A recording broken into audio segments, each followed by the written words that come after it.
Hi friends, ఈ రోజు ముచ్చట వచ్చేసి మన పెందుర్తి వెంకటేశ్వర స్వామి టెంపుల్ లో కృష్ణాష్టమి సెలబ్రేషన్ జరిగాయని చెప్పాను కదా. నిన్న పెట్టిన వీడియో కంటిన్యూషన్ అన్నమాట. ఆమెను చిన్న కృష్ణ రెడీ చేసి మంచి నృత్యంతో పూజ అయితే స్టార్ట్ చేశారు. అలా ఆ నాట్యం చూస్తూ ఉండిపోయాము. నాకు నాట్యం అంటే చాలా ఇష్టము, కానీ నేర్చుకోలేకపోయాను. టెంపుల్ కి చాలా మంది వచ్చారు.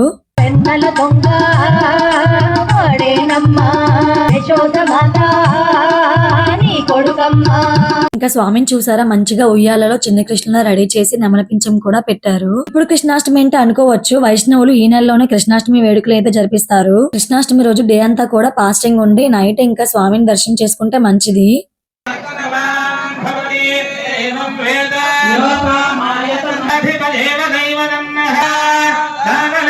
టెంపుల్ లో ఏ పూజ అయినా మా గురువు గారు చాలా బాగా జరిపిస్తారు. పూజ కంప్లీట్ అయిపోయాక ఒట్టి కొట్టడం ఇవన్నీ కూడా నేను షార్ట్ లో పెట్టాను. ఒట్టి కొట్టేసిన తర్వాత అందరికి కూడా ప్రసాదాలు పెట్టారు. మేము కూడా మంచిగా దర్శనం చేసుకొని టెంపుల్ లో ప్రసాదం తినేసి కిందికైతే వచ్చేసాం. వీడియో నచ్చితే ఒక లైక్ చేసి సబ్స్క్రైబ్ చేసుకోండి.